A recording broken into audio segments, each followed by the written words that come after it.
Exactly. Right. Well, welcome to this event for the King Institute for Faith and Culture. I am happy to welcome three excellent speakers today to help us commemorate the 700th anniversary of the death of Dante. We don't always celebrate deaths in the modern context. We think about births, but of course, to medieval eyes, the death is the date that you commemorate. So we commemorate Dante's passing for the second week in a row. Last week, Malcolm Guite gave us an excellent guided tour, as it were, of the afterlife as he took us through the geography, the spiritual geography of Dante's Divine Comedy. And today we it's reportedly about the afterlife, but actually it's a tour of your own soul. Indeed it is. Spoiler alert. The rest of us. It is. It's a tour of ourselves, ultimately. Today we turn to some other broad questions of how this text has been transformative. And to before I continue, I should say a word about the King Institute. We were founded in 2007 as the Frederick Buechner Institute for Faith and Culture by W. Dale Brown, former colleague of Jennifer's. And since 2007, we've provided an annual speaker series here in Bristol that serves both our students at King University and also the wider community. We've had a number of wonderful people come and join us, and we're delighted to do this in the interim as we wait for better times ahead. I'm grateful today to the Summit companies in Bristol for providing me with a last-minute place to tape, as my other places became impractical, and so I'm grateful to them. Thankful also to the many people who've supported the work of the King Institute for many years, who have made programming like this possible. We have three people today who all love Dante and who have all encountered Dante and engaged with him for many, many years. Rod Dreher is a columnist at the American Conservative. He is the founder of the Walker Percy Weekend in West Feliciana Parish in Louisiana. And he's the author of, among other things, The Benedict Option, his most recent book, Live Not by Lies, and for our purposes today, How Dante Can Save Your Life. Malcolm Geitz, priest and poet, was with us last week. He is recently retired as chaplain of Girton College, Cambridge. He is the author of a number of books of poetry, as well as a couple of prose volumes, his most recent being David's Crown, a collection of his interaction with the Psalms. Malcolm, do you know when that releases in the US?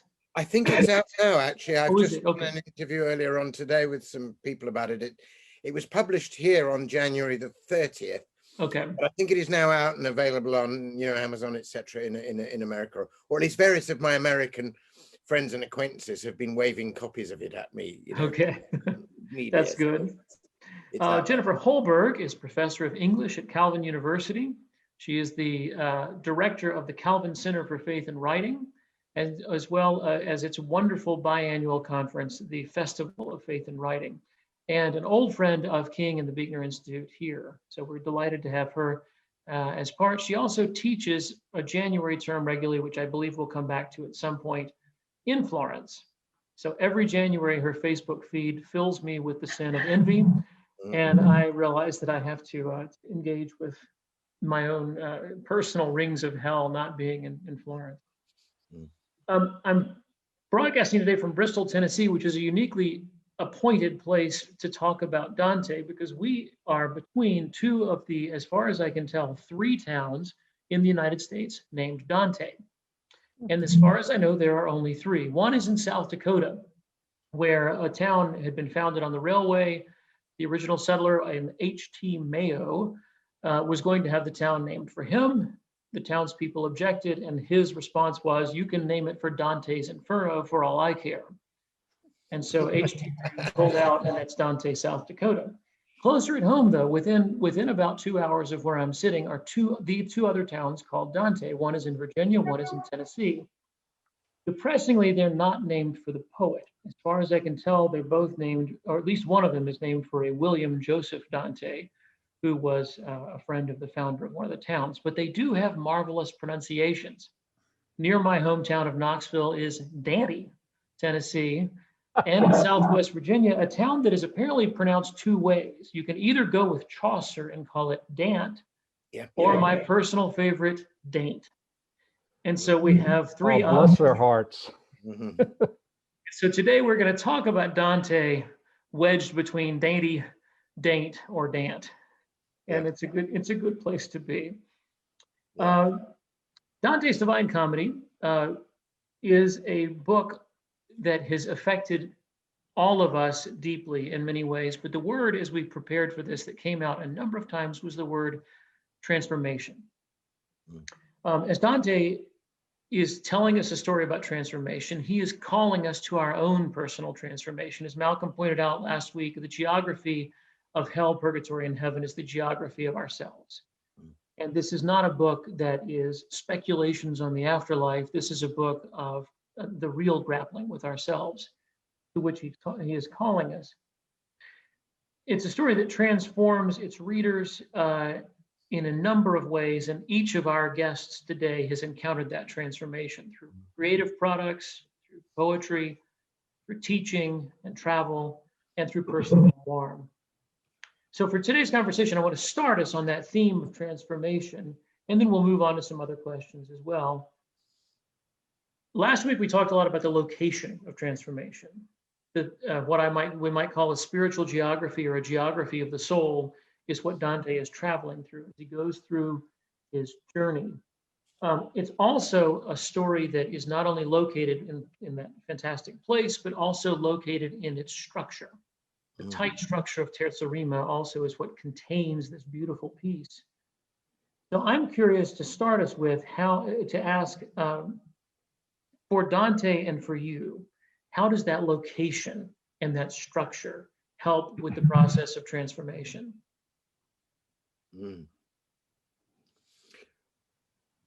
Well, maybe I could just say something very quickly about Terza Rima, partly because in honoring to Dante, I mean, Terza Rima was the form that I chose not only for my response, my poetic response about reading Dante, but actually this long project, David's Crown. And one of the reasons I did that is it's very, well, we would say the word Moorish. It brings you on more because you've got these three lines where if you have the rhymes as like letters, it's A, B, A. So it's like a couplet with an extra line inserted in. And when you read the first one, B is unrhymed, A, B, A. But lo and behold, B becomes the rhyme. The next tercet picks it up. So that's B, C, B. And then the next one is C, D, C. And so it's a bit like making a daisy chain. There's something, you've read the three and there's something waiting for you to come, to pick up. The way the tercets are hooked together draws you on. There was a great revival of reading Dante in the 19th century in England. I mean, Gladstone's a famous one, but one of the brilliant young men at Cambridge who tragically died young, who was pioneering this recovery of reading Dante and reading Dante in Italian, was a young man called Arthur Henry Hallam, who was the great friend of Tennyson, about whom Tennyson wrote In Memoriam. And he wrote a most brilliant essay on, it's lovely, on modern Italian poetry, by which he meant Dante, modern, as opposed to the classics.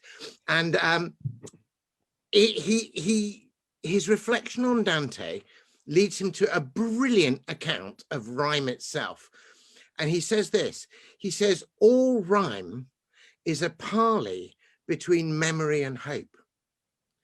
That when you get to the first line that is eventually going to rhyme but is unrhymed, part of the sort of point of it, since you're reading a rhyme poem, is you hope, you look forward to, you expect, your mind is already anticipating the ringing of the bell, the chiming sound. But when you get to that, you can only appreciate it because you remember the line you left behind. And the effect of rhyme itself is, as it were, a parley between memory and hope. And of course, in a sense, that's true of the whole poem. And there's something, therefore, about the structure. The other thing that has to be said about the structure of the poem, just poetically, I mean, never mind the sort of spiritual geographical structure, is, he does the numbering very carefully. Obviously, we've got threes for the tercets. 3 is an important number. 9 is an important number, a trinal triplicity, as that he's playing with the orders of angels. Things happen in the nines when he gets to the ninth cantos that are important. 18 is important, because of the age he met Beatrice. So he's really making beautiful insights and points through the very structuring and numbering of the verse itself, quite apart from the structure. I mean, the other structure I mentioned this in the lecture last time, is that the big picture, particularly in the movement from the Inferno to the Purgatorio, which is a really simple idea, but brilliant, which I think Virgil explains at some point, that Mount Purgatory exists in the Antipodes as this beautiful mountain, because it's the displaced material that came out of the narrowing cone of hell when Satan fell into it and got stuck in the middle. So Purgatorio in the story is literally the positive shape made out of the negative shape of Inferno. And that just tells you everything about the theology of Dante and about the theology of suffering and about, one of the things that happened to me when I became a Christian was I was in a period of great suffering. And it's not that I thought Christianity would deliver me from such suffering, but I said, if I'm going to suffer, at least I'll suffer to some purpose. There's some bloody point in it. And, that's really, so those are just two reflections on structure and meaning. And I think if we continue with the threes, I mean, it's so important how highly Trinitarian this poem is. Right. And so that everything from the smallest detail to the biggest detail. So whether it's the fact that there's this big in the canticles, right, this organization, or down to the very thing of the line, Dante is, and I know last week Malcolm talked a little bit about the current thing that Dante scholars are doing, and I will say I read it in translation, so but I will say that that Dante is attentive to so many things, to these vertical readings, to the numbers, to sort of every single thing. So in a poem that's about a person's life that's in chaos, it is a life in chaos, though, within the order of God. And the other thing that my students and I talk a lot about is in the Bible or other places that talk about hell, it's a ring of fire, or it doesn't really have a geography, in kind of biblical ways of thinking about it. And there's this idea that, that hell is not about punishment so much as seeing the literalization of what we really wanted, what our sins look like, but that our sins actually have an ecological expression, so that it changes landscapes. But that even more than that, Christ is bigger than even that. Right? So that I love the section further down when Dante is traveling with Virgil, and Virgil says, hey, this wasn't like this when I was here the last time. And this is in Canto 12. And it's because of, the harrowing of hell that I talked about last week. And so Christ changes the very nature, has changed the landscape of hell. The gates of hell did not stand against him, and it transforms even the fallen landscape. That's brilliant. So that wherever it's also we really are, cool in that bit in the Canto 12, where Virgil says, whoa, what happened here, and then Dante is just beginning to grasp it, and the devils are really embarrassed, and they're going like, move on, nothing to see here, it was an earthquake, I don't know what it was like. They don't even want to admit that Christ has been there. So that God testifies with us wherever we are on the journey. God's mark is on the landscape, even in hell. And I just find that very hopeful in terms of the orderliness of it, but also the transformation that Christ brings wherever Christ comes, and that there's no place.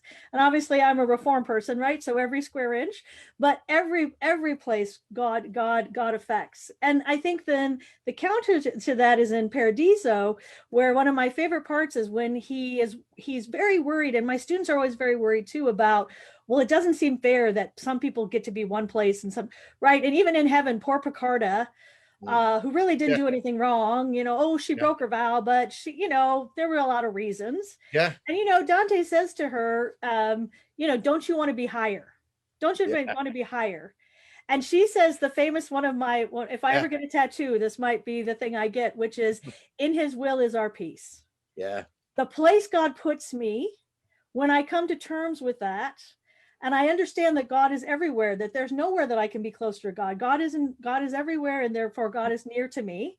And the place God has put me, when I come to terms with that in paradise, or as I'm living the sanctified life, the more peace I have. And so I think both in terms of the hellish landscape and the paradiso landscape, both of them attest to us the ways in which God is always with us, God is always changing us, and there's great comfort in that, right? Well, and in my case, and I'll let Rod go. Yeah. Oh, sorry. In my case, I came to Dante in 2013, not as a scholar, but as a journalist who found himself lost in a dark wood in the middle of the journey of his life. And when I was in a bookstore in Baton Rouge in my city. I was suffering from depression, but also chronic fatigue as a result of deep anxiety. And my rheumatologist said, if you don't find a way to find inner peace, you're not going to make it.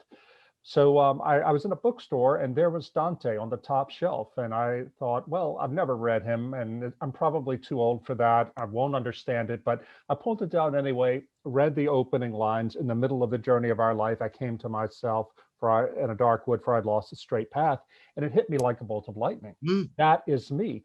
And just that externalization of my inner state. I was in a dark wood. I had thought, my backstory is I'd returned to the hometown of my birth after the death of my younger sister. And I thought, finally, I've made the homecoming. My parents will be happy and everything is set. And it turns out all of that was a lie. And so I got very sick from it.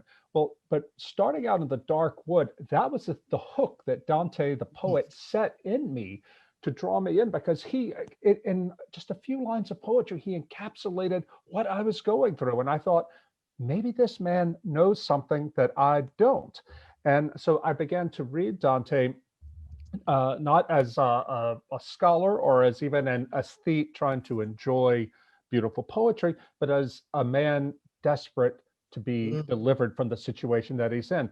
The Terza Rima was so helpful to me too, because as you were saying, Jennifer, it really does show you that all these struggles take place within an ordered cosmos.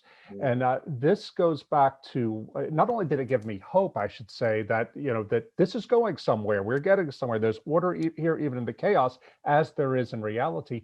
But it took me back to the occasion that began my turning towards Christ when I was 17 years old, and came stumbling as a tourist into the cathedral at Chartres in France, that great medieval cathedral. That was the first time I had ever seen the glory of God manifest that way in such a symphony of order.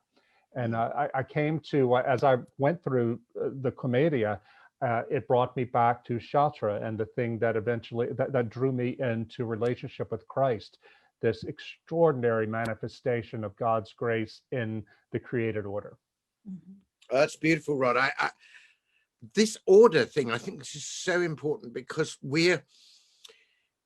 I think you said something, Karen, about it's the poem starts with a life in chaos, and yet it's a life in chaos which is brought into order. I mean, I mean, where you were, Rod, is exactly where Dante was in the poem, at that point. So.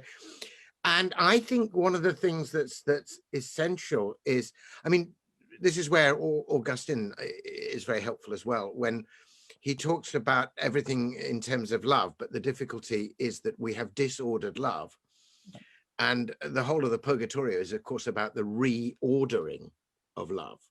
It's not less love, it's more love. It's, it's redirecting love. It's a conversio. And it's just beautiful if you happen to be prone to chaos, as I am. I mean, one of the reasons why people remark about my poetry, they say, well, he's like we don't have a group called neo-formalists. I think you might have that in America, but I use form, and people notice that I restrict myself to sonnets or I do elaborate things in Terza Rima, and they assume that this is because I'm some kind of neat formal guy. The exact opposite is the case. I'm just walking around in a state of chaos most of the time. Somebody said of Tennyson, he's always carrying a bit of chaos around himself, which he's manufacturing into cosmos. And I need order. And when I come across a great work of art, like the Commedia or like Chartres Cathedral, or for me, my mother church, Ely Cathedral out in the Fens, it's like balm to the soul, because what it says to me is, things may be bad for you at the moment, but look, this is possible. we can collaborate together and so order our loves and our aesthetic insights that we can make something beautiful, lasting, resonant, full of the beauties of symmetry, but not imprisoned by that symmetry. It's possible to make a structure which holds truth long enough for it to do us good. And here is what was so countercultural about within the culture of contemporary Christianity about the Commedia, is it tells us that, yes, you will be restored, but you have a long journey ahead of you, and it's going to be frightening and it's going to be painful, but this is the only way to do it. Around that time that I began to read the Commedia, I was also reading it as part of my own self-prescribed therapy. I was seeing an actual therapist to deal with some of these issues, but also in close collaboration with my confessor, an Orthodox priest. And he has a famous saying, this particular priest. He said, people come to the Orthodox Church seeking healing, but most of them are actually just seeking some analgesic, something to take away the pain temporarily. But those who really want to be made better, they have to accept that they're going to have to go through a spiritual surgery, and it may hurt more in the short term, but this is the only way to be put on the right path. I appreciated that so much about the way the Commedia is structured, because Dante doesn't want to tell you there's an easy way out of this. In fact, at the beginning of the poem, he's looking for the easy way, isn't he? He can see the city on the hill. He can see this light on the hill. He's going like, oh, this is cool. I just got up the hill. Yeah. But, no, you have to deal with the leopard, the lion, and the wolf first. And Virgil's wisdom is, well, no, you have to go down before you can go up. Well, and notice he doesn't know how he got there. We always spend a lot of time in my class talking about the fact that Dante sets it in 1300, where biographically, he's actually at the height of his powers. Right? I mean, and I think that's a really important thing to think about too, that Dante sets himself and says, I was off the path when I was in biographically, if you would have asked me in 1300, I would have said, hey, I've got it all. Like I've been a leader in my city. I am doing the thing. My side has won. But when he sets the poem, he says, no, actually, and I don't even know how I got there. And so part of his journey is to figure out and think about, and Rod, I really love that you bring up anxiety and fear, because I think for my students, one of the reasons they relate to Dante so much is how fearful he is. Yeah. All the way through Inferno is him being afraid and anxious, and he swoons, and he doesn't really know his identity in Christ or the power that it brings. So if you think about him at the gates of Dis, where he gets very afraid of Medusa, he actually had the power to get through there. He just doesn't know how to own it yet. And I love when the angel comes down and kind of looks at them dismissively, like, really, guys, I had to come down and do this? Seriously?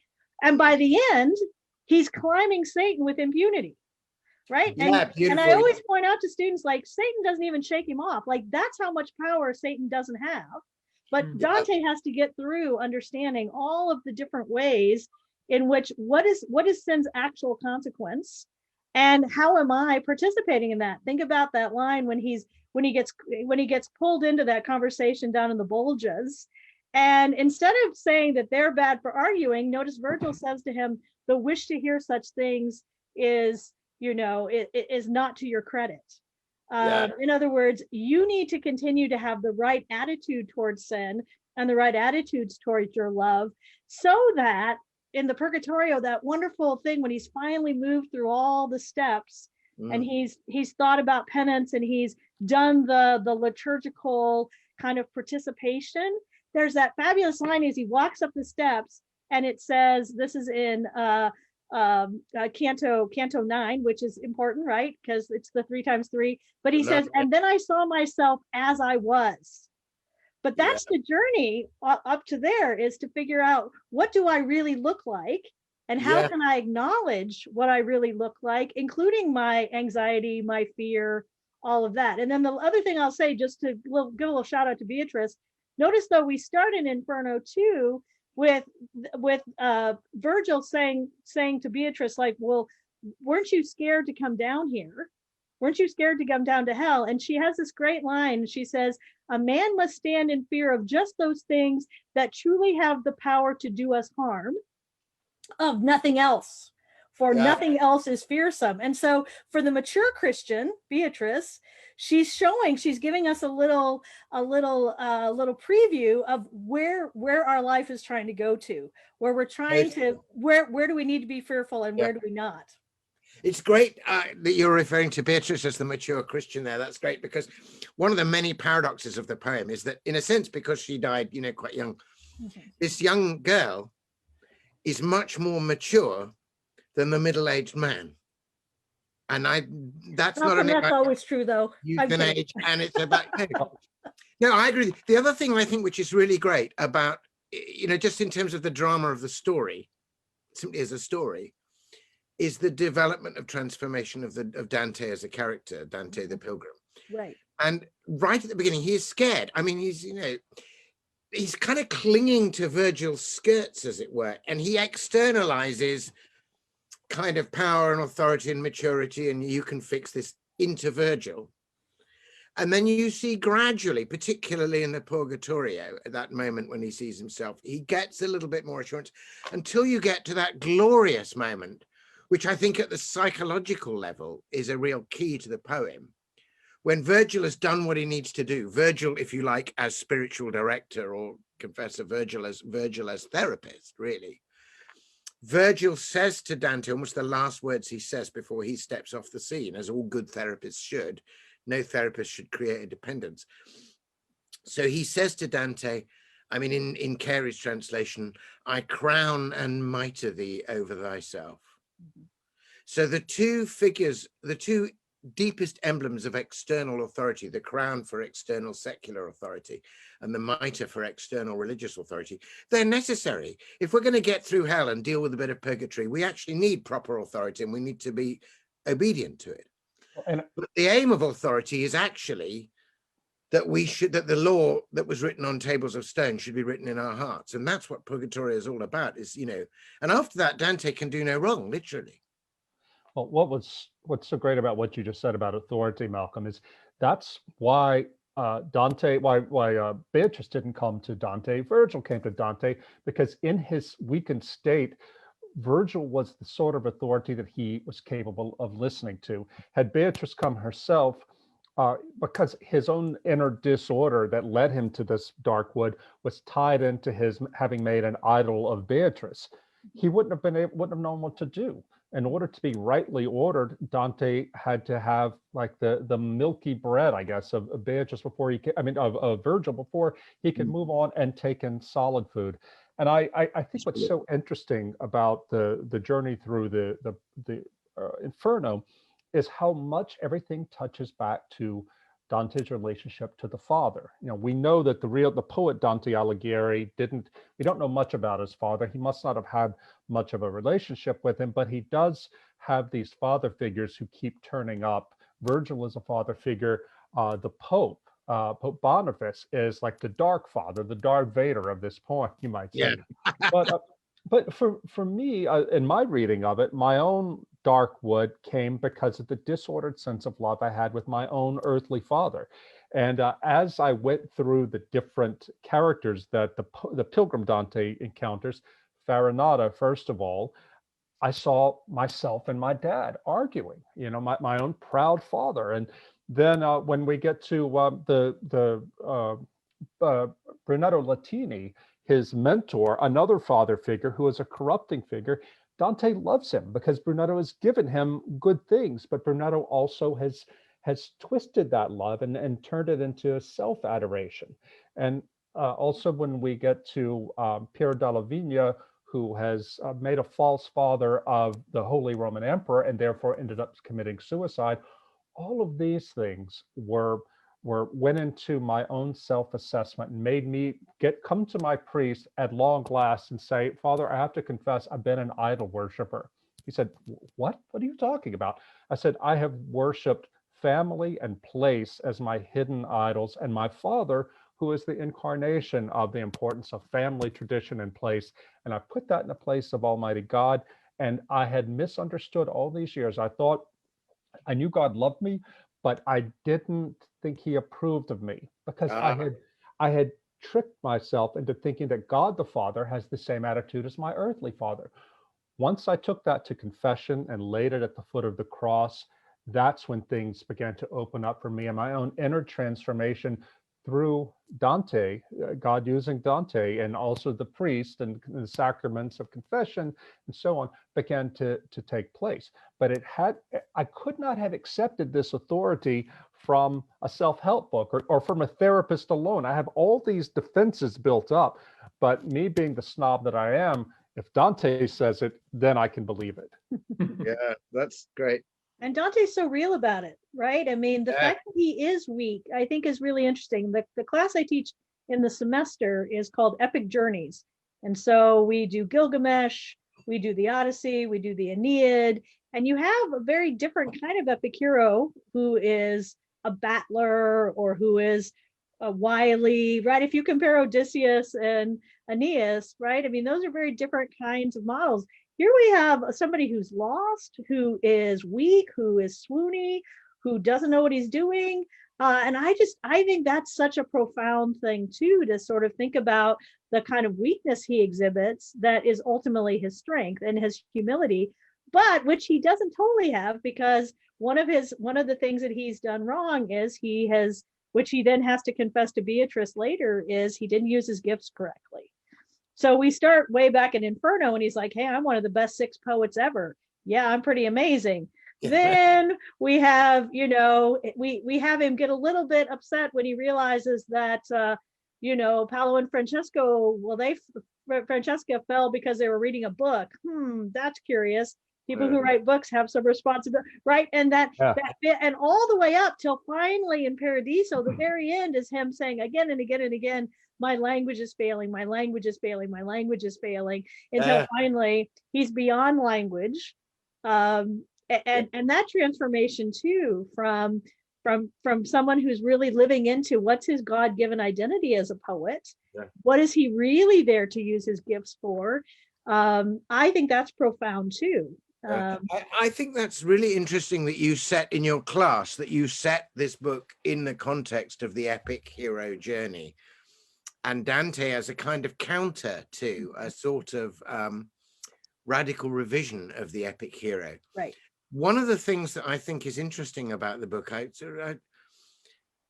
a very, I mean, obviously Dante knows his classics really well. The whole thing depends on Virgil having written Aeneid 6, and therefore Virgil is a worthy guide because he's been into the underworld. Okay, fine.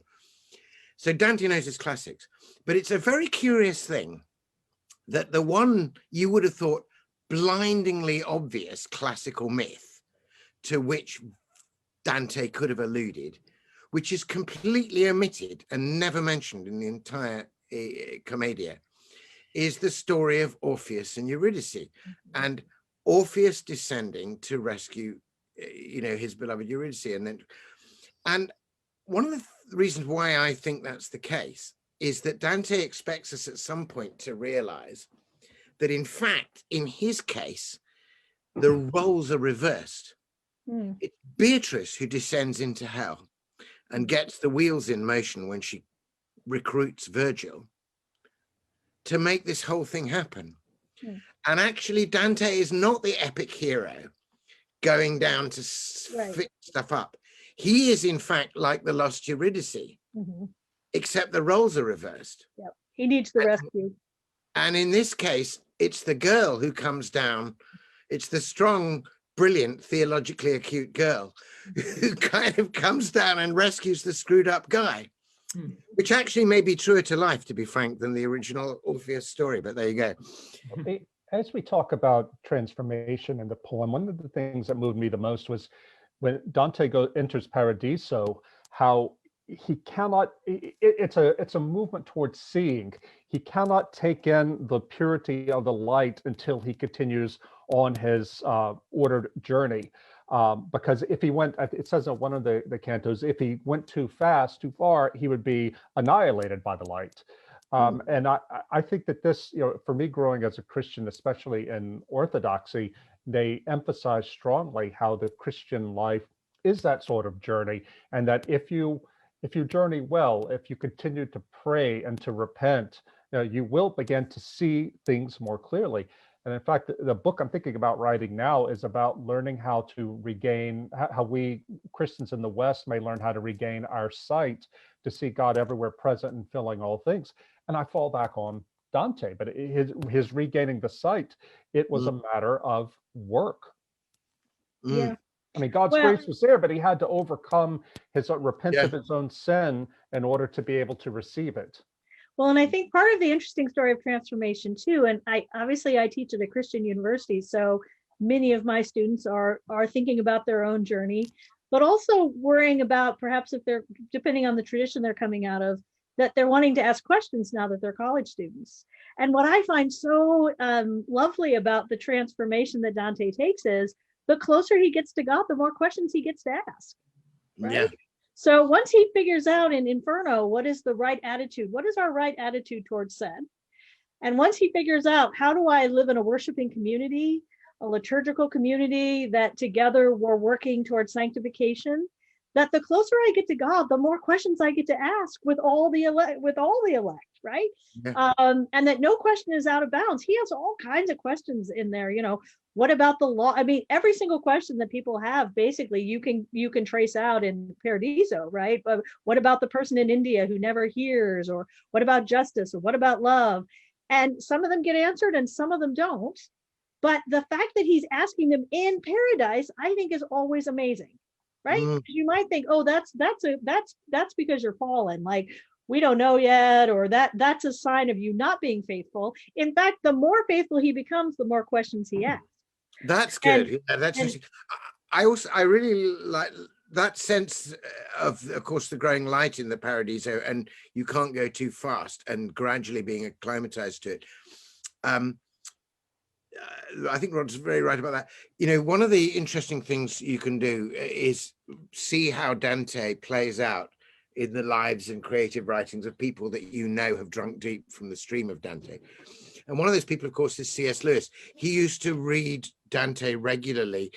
He basically used to kind of like a box set binge on Dante, you know, every couple of years with his friend Owen Barfield. They would like literally just hole up in a cottage for the weekend with a lot of strong tea and the comedian. And there may have been strong other things as well, actually. But anyway, they did that. So one of the places where I think Lewis's reading of the Paradiso is subtly patterned into his own creative writing is in The Voyage of the Dawn Treader, which is obviously a voyage into light. And there's a point where they're drinking the water of the last of the seas, and they suddenly realize it's sweet, it's not salt anymore. And somebody says it was more like drinking light, and the sun is getting brighter and brighter. And they realize there's a relation between drinking the water as you get closer to Aslan's country and being able to bear seeing the light. And then if they hadn't, and of course, this is a riff on the great line, "E vide lume in forma de riviera." I saw light in the form of a river. Sorry. I saw light in the form of a river. And that sense of gradually acclimatizing yourself, I think if we take back go to our original trope, that this is not only the literal story about the future, but is about our spiritual progression now. I think it's really true. And I would also add, no matter how much light we can see, we're always at the end of every canticle told, look up to the stars, look up to the stars, look up to the stars. Yeah, absolutely. See of the stars what we can see. And then I love in Purgatorio, where it talks about, in Canto 15 of Purgatorio, where it talks about how when he's worried about, will there be enough? Will there be enough? And it's like, no, we're all the mirrors. And obviously this is a common idea in medieval literature, but we're all these mirrors that we aren't the source of the light. Yeah. Right? We aren't the source of the light, but our little mirrors get to magnify the light. And when I shoot my mirror towards your mirror, then we have even more light. And that's right. The idea that we're light makers together. And again, that idea that this is not a kind of solitary, I become a Christian and I'm done, that this is this journey together. And that all of our little mirrors are doing the thing. I love that. I think that's amazing. If I might at this point just throw in, I didn't get to read it in the lecture, the opening of my first poem. I have 3 poems about reading the Paradiso because I've got 9 poems. And this is just the beginning so this is about my own personal journey with Dante and Beatrice, if you like, as a reader into the Paradiso, but how that reflected on spiritual transformation. I'll just read you the beginning of it. Particularly, I think it picks up on something that both of you have been saying. And it's called Look Up, of course, because of that constant look up. So it goes like this. Look up at the resplendent lights of heaven in all the glory of their otherness, within you and beyond you, simply given. Let go your grandeur. Love your littleness. Begin a journey into clarity and find again the love in loveliness, the constant love in your inconstancy, reflected light you're not yet fit to bear, pearlescent preface to eternity. That's just the opening of that. And obviously the inconstant, I'm thinking about Picardo and then the Circle of the Moon, but that idea that we begin a journey into clarity, and that there's a reflected light I'm not yet fit to bear, but what I can take is this pearlescent preface to eternity. That was my poem about being in the sphere of the moon.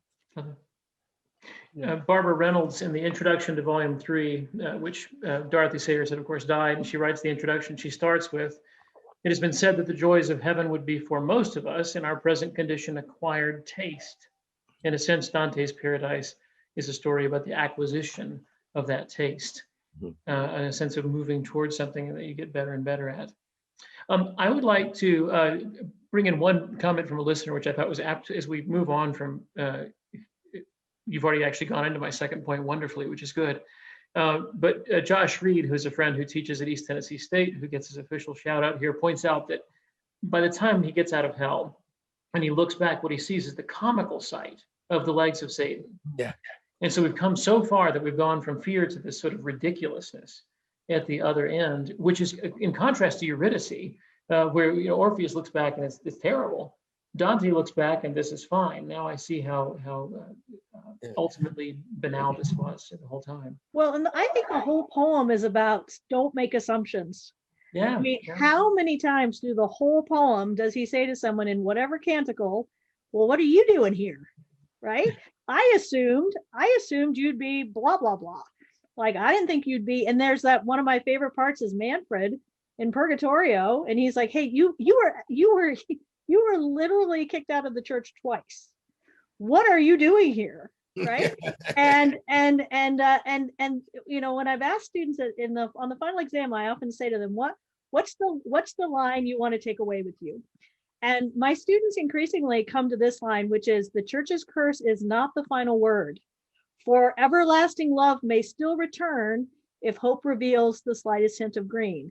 In other words, not even the church gets to say you aren't in. Yeah. It is God and God alone that saves you. And whatever the hope is, even if you're a late confessor or whatever, it doesn't matter. And I as a Christian should never be assuming where you're going to end up.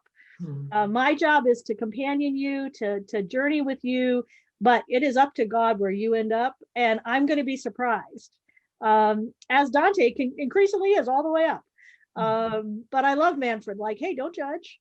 Oh, no, that is one of my favorite characters and moments there, because he's literally on the battlefield dying, and his last moment he turns to God and he is saved. I mean, I think that has to be going through Dante's head, because he had gotten so crossways the Pope in his era, and he was illuminating, I think, the difference between holiness and church authority. Dante, of course, never repudiated church authority. In fact, he even defended Boniface when he was slapped around by the French soldiers. But the authority is there for something, to be a vessel for grace, and God's grace is even greater than the edicts of the church. Yeah, absolutely. And I think it's so important to we talked a lot about Dante's debt to Augustine, but I think his debt to Francis is very important too. That he's born only 50 or so years after Francis has been canonized, and that whole thing I think we need to think about as his critique of the church is always a reforming, so it will be better. So that just like him who didn't use his gifts well, that it should also use its gifts well. Not that it should be gotten rid of or that it does not have authority, but rather its authority needs to be used in the correct way. But that God's love really is the most important thing drawing us on. And I think, go ahead. I just want to say, I want to draw a distinction between love and justice. It's really a false distinction, but this is something I got hung up on my journey through the Commedia, and I think it's probably relevant to what a lot of conversations happening now in classrooms and in society.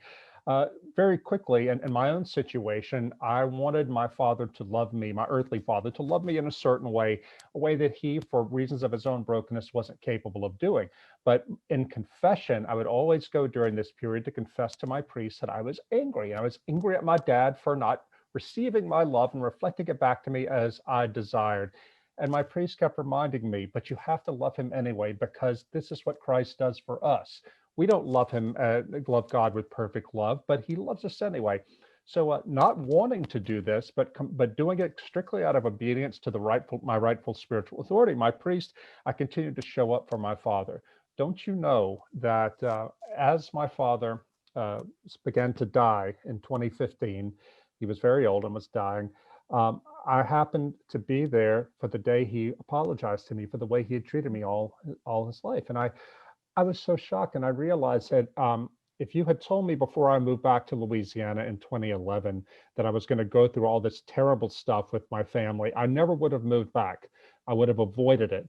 But because I moved back and went through this, I was not only closer to God because of my own repentance and inner healing, but I was able to be physically present to hear my father say the thing I'd wanted him to say all my life: I'm sorry.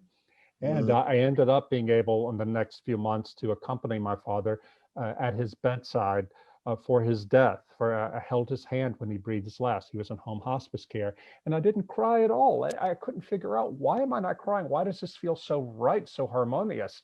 When I got back to my house later that night, I'd been living with him in his bedroom for a week. It occurred to me, Picard's line, in his will is our peace. And because I'd placed what my priest told me was the will of God, to love your father, even though it seems unjust, had made everything perfectly ordered. That was the first and only time I cried over my father's death, but they were tears of gratitude for how God had prepared me for my father's death and bringing us together through the witness of Dante. Yeah. Well, I mean, the gospel itself is, in a sense, the reconciliation of justice and love, isn't it? Exactly. That's what it is. And that's what atonement means. But yeah, I just, Rod, it's just great to hear you saying, when I came to Louisiana, or I came, like these for us Englishmen, romantic references to the great, that we're talking about Picarda, and we're talking about somebody that Dante knew. I mean, she was related, Dante gives us the particularities of real lives lived in Florence at a particular time. And I don't think we can read and understand those unless they're the particularities of real lives lived in Louisiana and Cambridge. Do you know what I mean? It's actually, if this stuff doesn't happen, to quote Blake, in the minute particulars of a life, if it just becomes kind of, Dante is just like a kind of cultural trophy, a sort of marble bust on the top bookshelf, gathering dust and kudos. That's not the place for Dante at all. The reason why he wrote in the vernacular, I mean, he could have written the whole thing in Latin, he was a perfectly good Latinist, was precisely he wanted to talk about the nitty-gritty of people's lives and speak it into the nitty-gritty of people's lives. And I think we do him a disservice sometimes. I mean, much as I love Eliot, and much as I love the way Eliot used Dante, I think Eliot does Dante a bit of a disservice by setting him up on such a high pinnacle. Oh, Malcolm, that is what my whole book was about. It's a testimony of someone who is the last person who you would expect to read medieval poetry, thinking that it was completely inaccessible to me. But I found out that Dante knew my life better than I myself knew it, and I read it. I received it like I was lost on the beach, a shipwreck. And here, this map, his treasure map, has a way out of this, has washed up in a bottle, but I have to read it. And I can't read it all at once. It has to unfold as I'm moving along. It was something that had every relevance to my ordinary 21st century life. And again, I'm not someone who's been trained to read poetry. I think too, this is what Dante did want a real breakthrough. Was it Eric Auerbach, the literary critic? Yeah. Called Dante the poet of a secular age. And I think what he meant by that was that that Dante mixed in everyday people, ordinary people, with these literary figures, right? And gods. Yeah. But Dante was showing us that it is all of a piece. Yeah. Right. And if it's not our story, literature doesn't matter, right? Mm-hmm. In other words, literature never works in the abstract. Unless it's, literature professors will debate whether you should have literature that your students can relate to. I don't think that's a very interesting question. Of course, unless it's akin to, I think, when people are freaked out when they see medieval paintings and it's sort of Bible characters and then some random Medici. But I actually love that. I think that's amazing that you can imagine yourself into the story, whoever you are. Are you Dante? Are you whatever? And I think this is true for all stories, that we are story-shaped people. We aren't propositional people. We don't walk through the world with rules and law, right? We're about interpreting the whole world with story. And so this is why I actually love teaching Dante to gen ed kids, most of who I have are not English majors. They're engineers and they're nurses and they're business people. And what we say is, like, who are these real people he's meeting? It's like the genealogies in scripture. This happened to real people. This isn't just some abstract concept that we can talk about in a philosophy class. That's what philosophy is for. God bless them. But I'm a literature person. And the fact that people who are smart journalists don't feel they can read poetry is a problem. Yeah. Oh, totally. In fact, this is exactly why we need people to be reading books like this and to see them as. So one of the things that Giuseppe Massotto, who's a Dante, says, he says we should think less of it as a cathedral, although I think that's a lovely image, and more as an encyclopedia. And so one of the assignments I have my students do is they have to have some kind of intersection between the text and their major or an interest. So I've had computer scientists like make apps to like assign you to yours, where will you end up after you take this quiz on this app? Or, just all kinds of ways I won't talk about all their projects, but they get really interested in trying to figure out why this matters to them. Yeah, no, that's great. If literature doesn't matter to you, no one wants to read it. Even if it's a classic or it's big L literature, who cares, right? Yeah. Mm-hmm. Unless it's transformative, I don't think literature really is worth the time. I can watch a YouTube video, I can, watch TV, I can go walk in nature, all of which are fine, but it has to connect to you or else it doesn't matter. And I think Dante is amazing if you can help people understand what that connection can be, and it can be so many things. Fred Leibowitz, the contemporary writer, says that people today want to see books as mirrors. We have to see ourselves in the literature. She says that's completely wrong. A book is not a mirror. A book is a door. Mm. And the Commedia was the greatest door I ever walked through, because there I found the me I was and the me I wanted to be and the me that that by God's grace I will be one day. Mm-hmm. Yeah, absolutely. I think one of the great things, kind of paradoxical things again about Dante is right near the beginning of his poem, which I agree with you entirely, Rod, is a door. He takes us to the famous door and he like puts the most unpromising thing, like the review you would never want to have as a blurb on your book. It goes like, abandon hope, all ye who enter here. And well, I might as well give walking through that door and defying the inscription on it because you're with Virgil and you have got hope. That's so great. I think that gate is so important.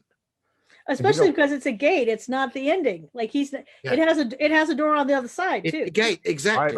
Right. I mean, it's different. You would abandon hope if that was the end, but it's not the end. You crawl up on. It's not the end. No, it's the beginning. Exactly. Yeah. And Satan's so unimpressed. In some ways, Satan is sort of the most uninteresting thing. Look, he can't talk. All he can do is make the environment worse by flapping his wings. But there's a lot scarier things in some ways, and then they end up climbing on him, and it's sort of like, oh, okay. I actually think, Martin, you said earlier it's comedic, and I think that's exactly right. It is exactly right. Yeah. Who is the character in Paradiso? She's an old widow. I can't think of her name, but she looks back on her sins and she just laughs at them. She goes, "This is how we in paradise look back on our sins as Kunitsa." Yeah.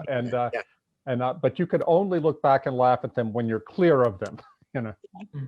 But they do. They look at it as an opportunity for God's goodness to be made manifest and his mercy. Yep.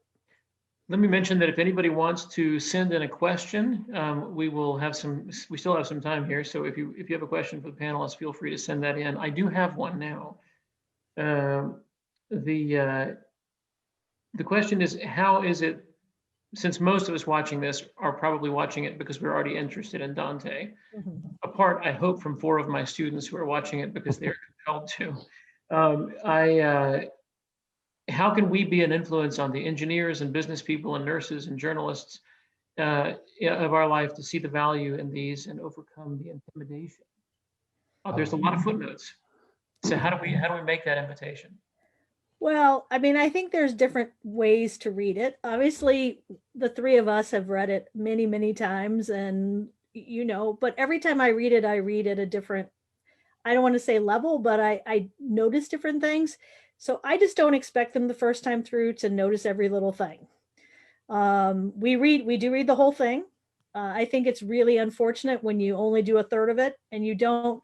For example, they get very upset when it's like, oh, well, he puts this kind of person in hell. He must hate all that kind of person. But it turns out that kind of person is also in purgatorio, right? So if you actually read the whole story, you see that it's about disordered love and what that looks like. And then you see it as love, the love that has been saved and is now being sanctified. And right, so the story is not just, I mean, that's the problem when you only teach the Inferno, or when you think Dante is only the Inferno. So I think it's okay to say to students when they're first reading something, it's okay to not catch everything. You don't have to know every internecine struggle between the Florentines.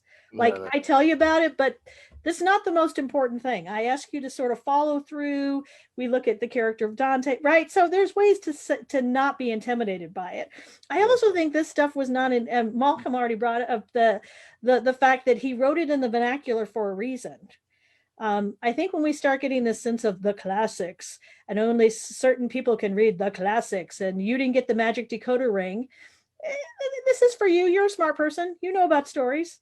Like step by step, and we'll get through it. Yeah, totally. And about the footnotes, Dorothy Sayers makes a really good point somewhere in one of her lectures on Dante, that the only reason why we have all these footnotes about all this wretched squabbling between the white and black Ghibellines, all that stuff, and just generally about the literary references, is because we're living in the 20th century, or as it was for her, and he's in the 14th century.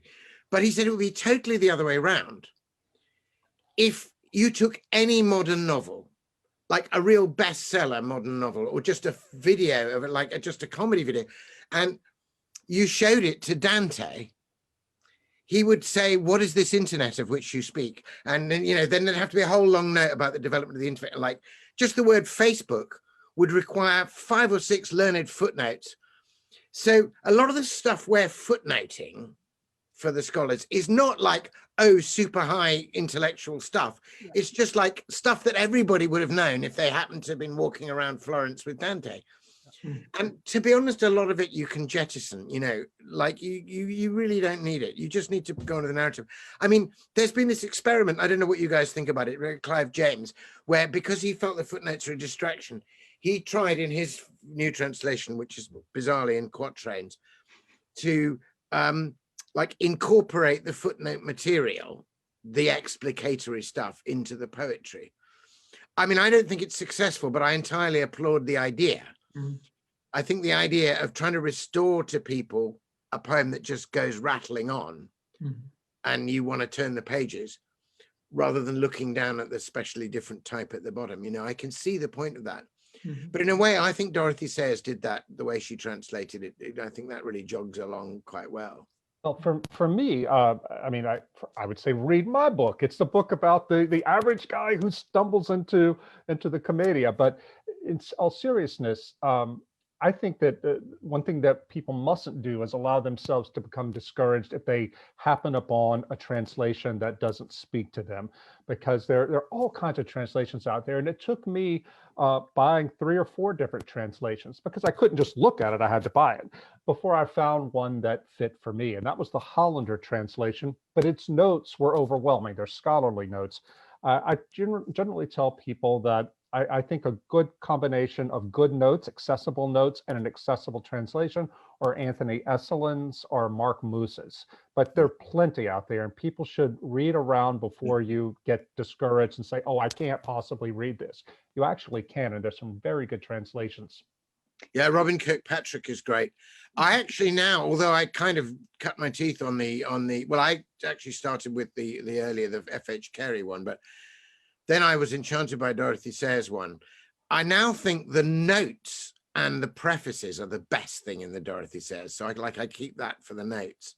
Yeah. But I'm reading Robin Kirkpatrick's translation, who's the current professor. And that's the current Penguin Classics translation, and he's the professor of medieval Italian literature in Cambridge, and you know, it's actually reads really beautifully. But it does require patience. It really does, but it's so incredibly rewarding.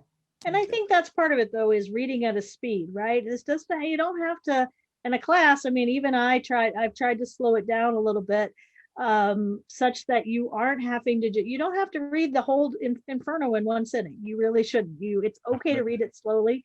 The other thing is, I think that would behoove teachers of it is to think about, why are we asking people to read books? And I've already started to answer my question, but one of the things I do at the beginning of every single time I teach a Gen Ed literature class is I put up that painting by Bruegel, The Fall of Icarus, and I ask them what they see. And of course, they never see the legs until 3 or 4 or 5 people in. And then we talk about why we didn't. And then we look at the Auden poem. And Auden makes that very important point that, and I love that the guy is right there on the side of the water and the legs are not that far from him. And he hasn't even lifted his head. And, you know, Auden has a great line, for him, it was not an important failure. And so I say to students on the very first day of my class, I am asking you to come read literature with me as an engineer or as a business person or as a sociologist, because I want you to save the drowning boy. I want you to have seen someone falling from the sky, and for you, it's an important failure. That we are here to learn how to notice things. And so if they read the Divine Comedy with me and they notice some things, and it moves them in their heart to save the drowning boy, even if the drowning boy is themselves, that's enough, right? Jennifer, and so I think we have to really think about it as we think about why we read. We're reading to become more attentive. We're reading to become more empathetic to one another. We're reading to understand God's grace to us in texts like the Divine Comedy, and so I think, like you say, Rod, your book, other books that can help you as a guide along with doing it in a community. I've taught a lot of community groups. I know Malcolm has too. Yeah. I was going to say the community groups. It's a text that really bears like doing it with your Bible study group at church or whatever. Yeah, I think that's right. I noticed when you were talking about why we read, you were using the first person plural there, Jennifer. It's true. We. And I think that's really important. I think that this is a book you can read in a group. And the first time I did it in a group, we had in the Cambridge Federation of Theological Colleges, they had these federation groups, where the idea was to get the students from the different seminaries, the different theological traditions, to do something that wasn't on the syllabus together. And I led a group over a year to read. So we took a whole year to read the Commedia. There was no pressure. Like, we just would read a few, and we did, because it's got 3 terms, we did Inferno in the first term, and then, you know, interestingly, of course, that's the Michaelmas term, and then the second term is the Lent term. So Lent was perfect for Purgatorio, and then Easter term was perfect for Paradiso. But I think what was great was that we went away and read on our own, however many cantos were ascended that week. And then we had I guided the discussion a little bit, and I had read the notes, as it were, so I could clarify any, like, what the hell is going on here, you know, literally the hell, you know, but mainly it turned very quickly into an extraordinarily kind of prayerful, mutual support and confession group. Most of the time, the characters and what was happening to them were prompts for us to talk about our stuff. I was amazed at how quickly that happened. And, you know, we did that several times, and almost so that I almost felt like I'm privileged to be like, who am I to hear this stuff? You know, I felt I was really being trusted with stuff, and I was trusting back, you know, with my stuff. And that was very encouraging. And I think it would have been a different experience if they'd all gone away and had only 2 weeks to read it and were just grinding through it with no one to talk to about it. I think that would have been a different reading experience. I wonder if I can ask you two this, since you teach it, I wonder if we need to protect the Commedia from literature professors. And I'll put it, this is why I say that. I once gave a lecture to a general audience in Wichita about Dante and about my book and my encounter with Dante. A young woman, graduate student, stood up and said, "Do you really expect that we have something to learn from this man who is a dead white European from an oppressive society," and on and on. I thought she was joking, but she was very serious. A professor afterward came to me and said, "You have to understand that this is what a lot of our students are hearing these days. The only way they can approach Dante is through the lens of critical theory and these sort of, you know, contemporary ideological things that are in the academy." And my thought was that if I thought that was the only thing that was there for Dante, I would never pick it up. Is that what do you two think about this? Mm. I mean, I would say that's a question for most literature, though, right? I mean, I think that there's all sorts of people. One of the things I'm very clear with students in my class is you don't have to like the book to pass the class, but you do have to think about how to engage it. And we really do need to hear from a lot of different voices. I do think one of the things that makes Dante hard is that it is very daunting to teach. I mean, you have to really think well about it, and it's a big text. And I think the academy is really moving away from people teaching any big text, right? Mm-hmm. Students, the amount that they read or that they think is a lot of reading between classes is goes down. And Martin is shaking his head because it's true, right? I mean, so if you're going to teach a big text like Dante, you got to think about how to even sort of how much can they read at a time, and how much of the faith context is, to me, that's actually probably more of an issue for people teaching it than his dead white male status. But I think that's true with any, you know, I'm a Victorianist. Why should we still read Dickens? Why should we still read any of these? I think it's to be in dialogue with people. And, I think, you know, that would have been my answer to her is, yeah, as a matter of fact, we can learn from a lot of different people, even if we don't, and reading it is not accepting it, right? I'm not trying to convert you with it. I might be at Calvin, but if I taught at Kansas, I wouldn't be. But I do think that there is this sense that how do we even continue to take on big text? I mean, that's, you know, I'm famous at my college for teaching Middlemarch. But that's another one that you got to be real committed to a lot of scaffolding for students. And so I think part of it is we have to think about the kind of scaffolding we need both for students and for popular readers. And that's why I think books like yours or other, like, that's helpful to help people feel less alienated from the books. That's not a total answer. I'll let Malcolm answer too. I mean, we had a project at Cambridge which was quite successful called the Vertical Readings in the Commedia, where we presented the text stacked on. So we read the echoing bits of Inferno and Purgatorio and Paradiso together. It was a different approach, and we took 3 or 4 years over it. So it wasn't a course for credit. Do you know what I mean? It was like, come along to this. It's cool. You'll like it. So they wouldn't, you know, but I have had some conversations. Obviously, there's this whole question of so-called decolonialization of the curriculum and so on. Now, there are some real issues about justice here. I mean, there are definitely voices that have been excluded and haven't been heard and need to be included. And a dominant narrative, every so often a dominant narrative is challenged, and but in order to challenge a narrative, you have to understand what it is. But I've actually, when I've had conversations with students who are quite hot on this, you know, we want to read the literature of racial justice and we don't want to read dead white males and all this thing, I talk to them about their own motivations, and we always end up having a conversation about justice and love, and about marginalization, and about people who've been pushed to the edge, and about the voice of the person on the edge coming forward. And then I sort of go, well, funnily enough, the Divine Comedy is pretty hot on this, because it was written by a guy in exile who'd been literally pushed on the edge. Like, he is literally a refugee. He's tasting the bitterness of another person's bread. And then the place I get them in, the ones who are coming from that particular angle, is that I give them Osip Mandelstam's essay on Dante, where Mandelstam has written a poem against, you know, Stalin, and has been exiled. And like, suddenly Dante is his guy, that he understands this. And then kind of Heaney's essay, which talks about, you know, man.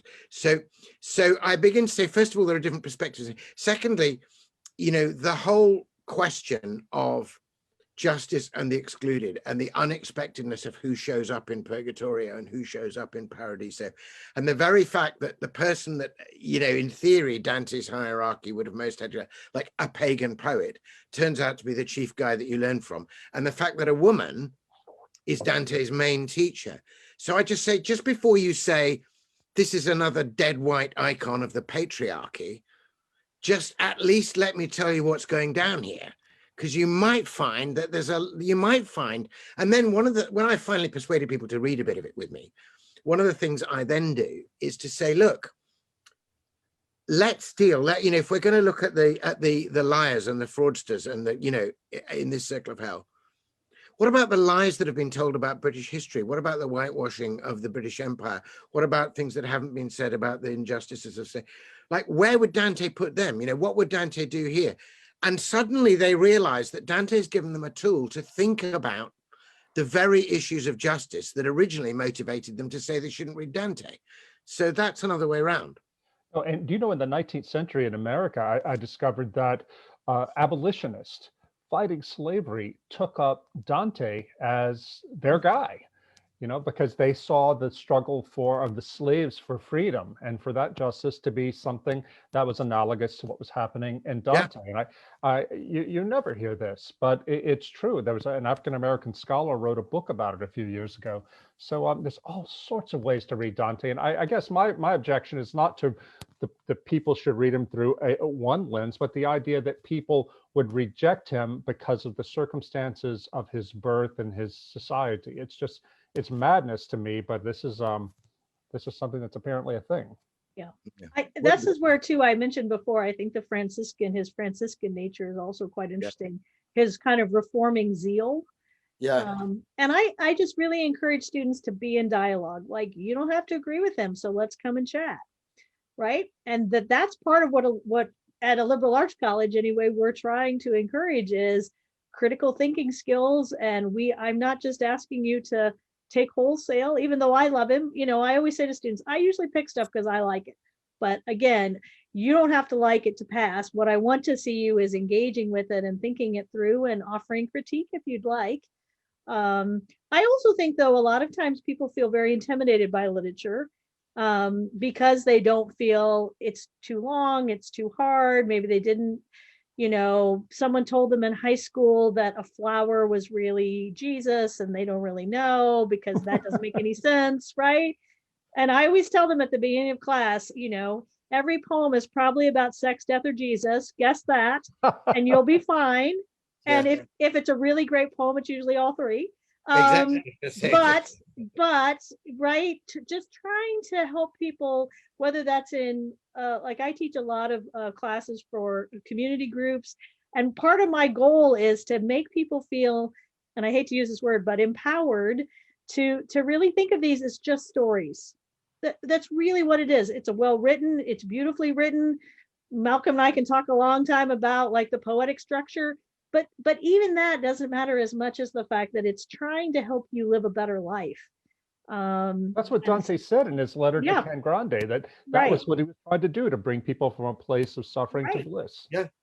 Well, and that exactly. And in fact, you know, later a council approach, I mean, famously, Sir Philip Sidney's defense of poetry, he says the poetry has two functions: to delight and instruct. Right. I don't think we should shy away from the moral function of art. It's there for a purpose, and right. It's beautiful in itself, but the very beauty that it is in itself is part of what calls and draws us to moral reformation. And I experienced this when I was reading it. There's nothing that I read in the Commedia that I couldn't have known about myself and learned about myself and my own flaws that needed and sins that needed repenting of, that I couldn't have gotten from a normal book, a book of like a self-help book. But I had, as I said earlier, I had all these defenses built up against that sort of thing. You couldn't tell me any of that. Dante, by embedding it within a narrative, a poetic narrative, he flew right under all my defenses and got me to see myself as I really am. I found out when I was researching my own book that it turns out neuroscientists have been able to show that you can hand a group of people a piece of nonfiction that contains certain morals if you want them to learn, and then you can hand them the same morals embedded in a piece of fiction. And the response in their brain, the responses they measure in their brain are decidedly different. For example, if you read the fiction and you're reading a book about someone climbing up a mountain, as Purgatorio is, the parts of the brain that light up when someone is actually climbing a mountain are also the parts of the brain that light up when they read about it. So in a sense, when you receive information embedded in a narrative that causes you to make pictures in your mind, it becomes incarnate in your mind in a way that simply doesn't happen with nonfiction. And I think this is the secret to why all the things that people have been telling me for years, and I've been reading in self-help books and things like that for years, where it didn't work on me, but this poem did. Right. Brilliant. We need a new story to replace the one we're living in, right? Yeah. So, I mean, it seems to me that part of why narrative is powerful is because we live so much in the story. We have heroes and villains and all of that, and people can tell us like, oh, here's a rule, or here's a law, or here's a proposition, but it's only when we can replace one story for another. So you were talking earlier about, the love of God for you, and you had a story about that then you were able to replace with a different and more wholesome story. And I think one of the things we want to think about, again, I think a lot with my college students, is what are the bad stories you're living in too? Mm-hmm. What are the destructive narratives about how you're not enough, or if you just did this, God would love you more, or etc. All of those really damaging stories. And part of it is that the gospel, the good news, the story we are living into, is really a powerful story that replaces these and helps us more ably critique the more dangerous stories, the more self-destructive stories that we're living into sort of naturally. Well, remember, and Dante himself, the poet Dante and the statesman Dante, had done everything right. He had lived by the code of his city. Exactly right. And he lost everything. In a similar way, my own late father had lived by the code of his place, rural South Louisiana, and his daughter died early, and all these bad things happened to him.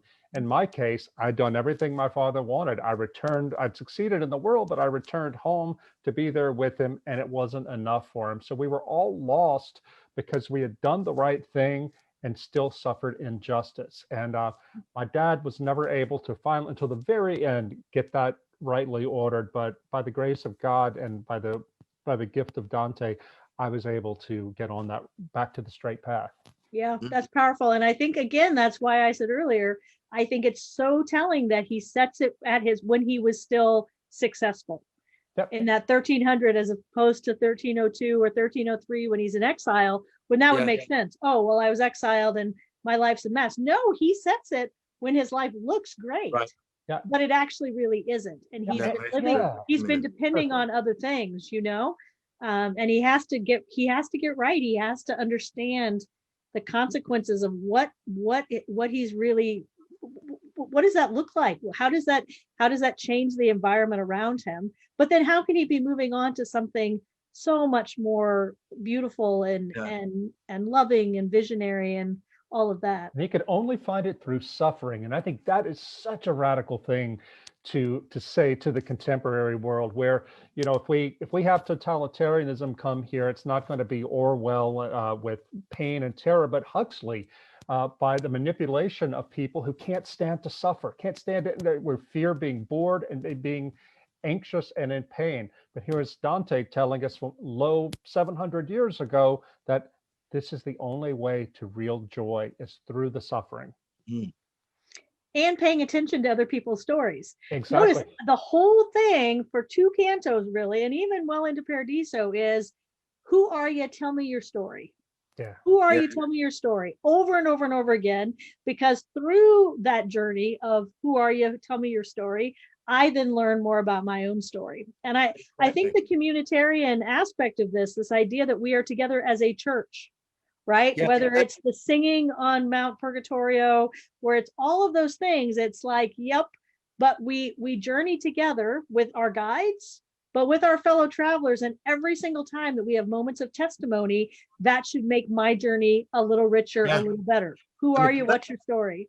That's why it was amazing in our Dante reading group in this Cambridge Federation, was that instead of swapping academic footnotes on Dante, what we ended up doing after we discussed the cantos we just read was telling each other our stories.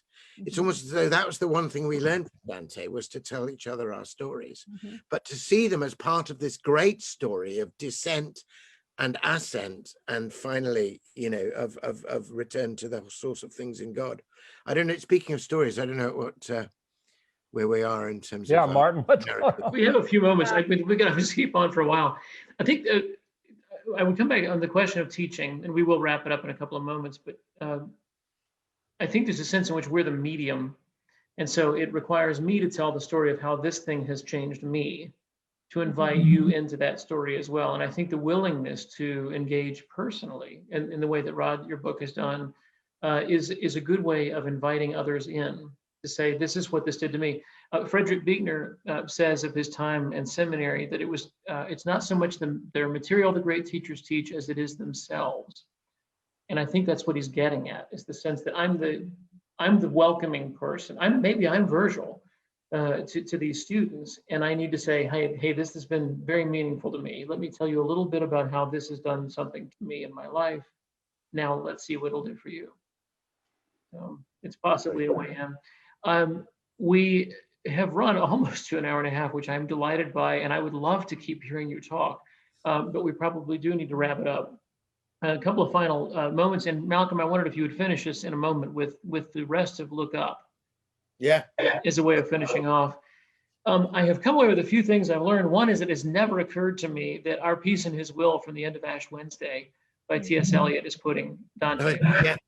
But of course it is, and beautifully so. I think if I ever have a rock and roll band, I'm going to consider calling it the Random Medicis. Thank you, Jennifer, for that. I think that's a really promising name. You spend enough time in Florence, everything is Random Medicis. You know? That's true. It's a lot of Random Medicis. Yeah. That's good. Thank you to those of you who listened. There are a number of good comments and questions that we were not able to get through that are on the comments, but thank you all for being here. It's wonderful to have you here. King Institute hopefully will have a couple of more events this spring online. And then all being well, this fall, we're going to come back in person. All being well, Malcolm's going to join us this fall. And then Jennifer's already been a visitor to the King Institute, and someday we'll get Rod here as well. So always better in person, as Jennifer says, but this has been a real delight. And I appreciate all three of you and your time today. Thanks to those online. And Malcolm, why don't you give us Look Up? Okay, I'll read Look Up, the lines you heard and then through to the end. Look up. Look up at the resplendent lights of heaven in all the glory of their otherness, within you and beyond you, simply given.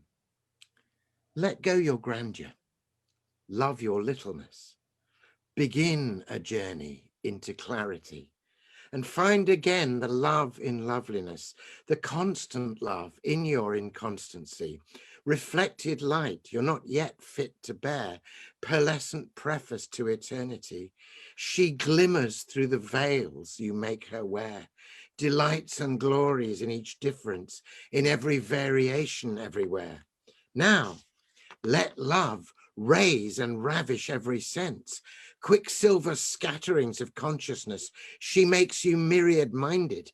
You can dance in her swift sway and swing, the suddenness of ecstasy, third heaven's heady swirl that lifts and flings her lovers into bliss. Remember, tenderly, you glimpsed a girl whose smile transfigured all without her knowing. The tangles of your loving here unfurl and find their freedom. Every knot undoing, mistakes unmade, and unkind words unsaid. The spring released at last and freely flowing, as freely you forgive yourselves. The seed of love long planted breathes and blossoms here, where you in other one another, freed and ensphered, where love has cast out fear. Wonderful.